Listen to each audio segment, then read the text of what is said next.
All right, this is Psalms chapter 52, verse 1. It says, "Why boastest thou thyself in mischief, O mighty man?" Talking about Esau. "The goodness of the Most High endureth continually. Thy tongue deviseth mischief like a sharp razor working deceitfully. Thou lovest evil more than good, and lying rather than to speak righteousness." And that's what this clip is going to show you, man. I'm just going to play like the first, 5 minutes. But this devil is lying, man. They not doing a government shutdown behind what they're saying they're doing it behind, man. They doing it because ultimately they trying to bring in this new world, just RFID chip, which is part of the new world order agenda, man. America doesn't have any money to keep running, man. But they're not gonna tell you that.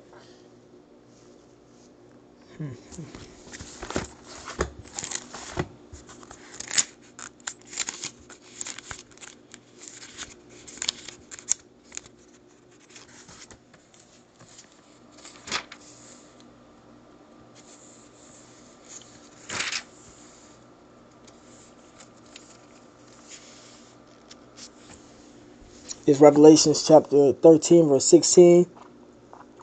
It says, "And he causes all, both small and great, rich and poor, free and bond, to receive a mark in their right hand or in their foreheads." That's the RFID microchip, man.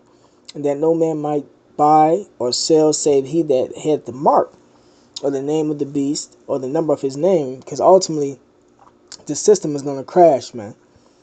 You know, "Here is wisdom. Let him that hath understanding count the number of the beast, for it is the number of a man." Right, a man is passing out this mark of the beast, man. "For it is the number of a man, and his number is 666."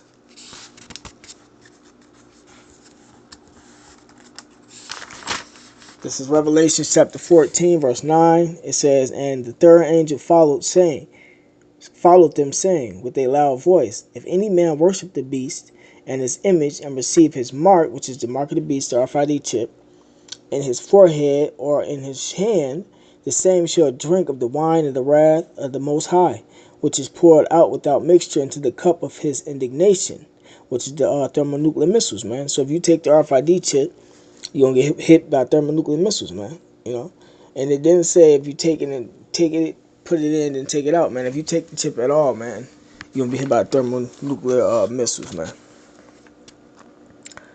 It says, "which is poured out without mixture into the cup of his indignation, and he shall be tormented with fire and brimstone in the presence of the holy angels, and in the presence of the Lamb." Right, the angels, and some of them angels are gonna be the brothers also, and the Lamb is Yahweh Shai. So I'm gonna go ahead and play this video, and that'll be it for the lesson. The US government shuts down over a failed budget deal on the day President Trump celebrates his first year in office. Workers are told to stay home. Democrats and Republicans trade insults. But who's really to blame, and what does it mean for Trump's administration? This is Inside Story.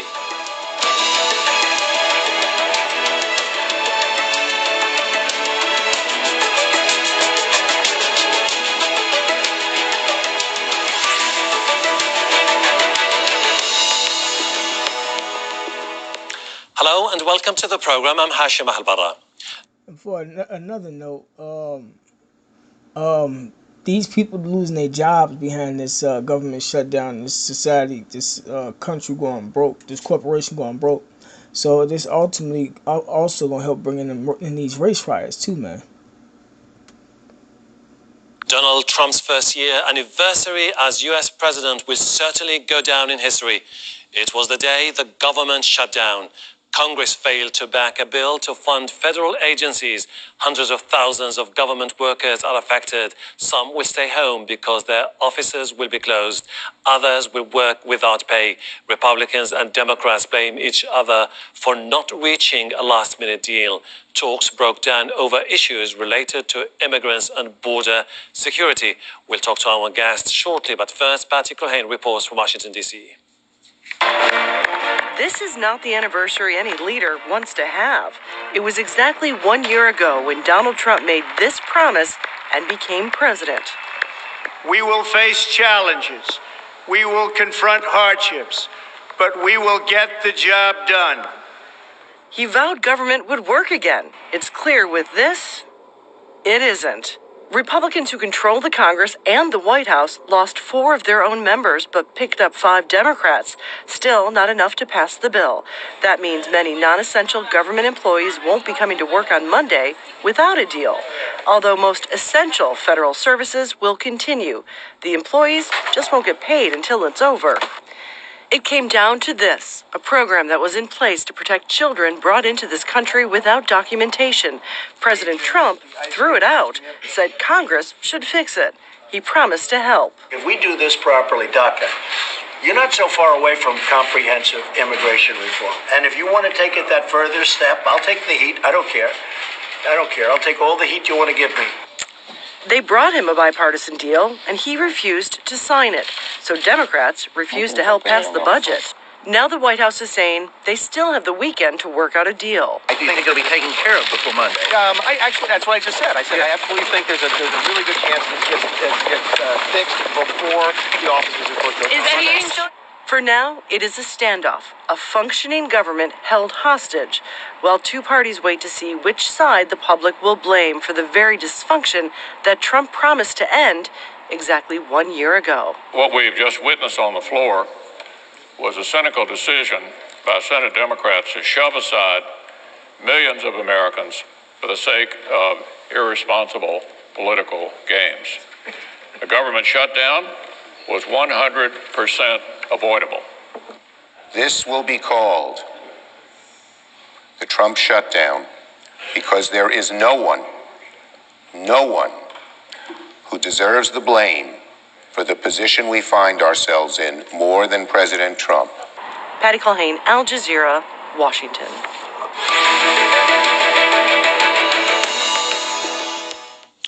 Let's have a look at what a government...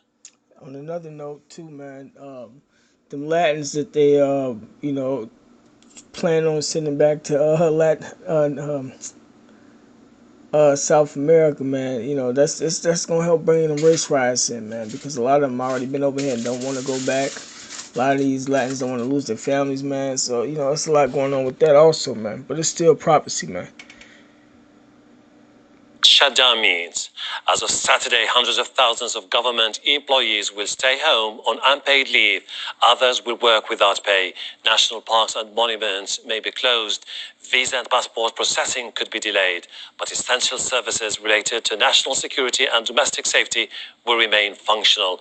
The failure of the 2 sides to reach a deal on funding is mainly due to immigration.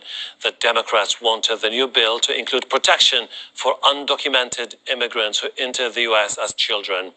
In September, Trump ended a program agreed by former President Barack Obama granting them temporary legal status. And some Republicans are not convinced by Trump's funding demands for new border controls, including his proposed Mexican wall. So whose fault is it? Republicans and Democrats are pointing the finger of blame at each other. The White House issued this statement. Senate Democrats own the Schumer shutdown. Tonight, they put politics above our national security, military families, vulnerable children, and our country's ability to serve all Americans. We will not negotiate the status of unlawful immigrants while Democrats hold our lawful citizens hostage over their reckless demands.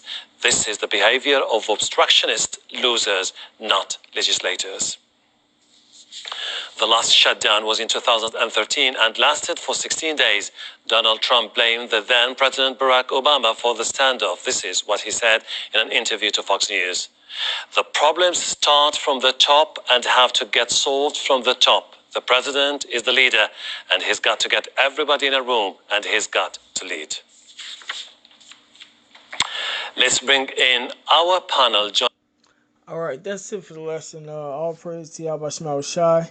Double honors to the elders and apostles that rule well, and salutations to the brothers that's doing the truth and sincerity.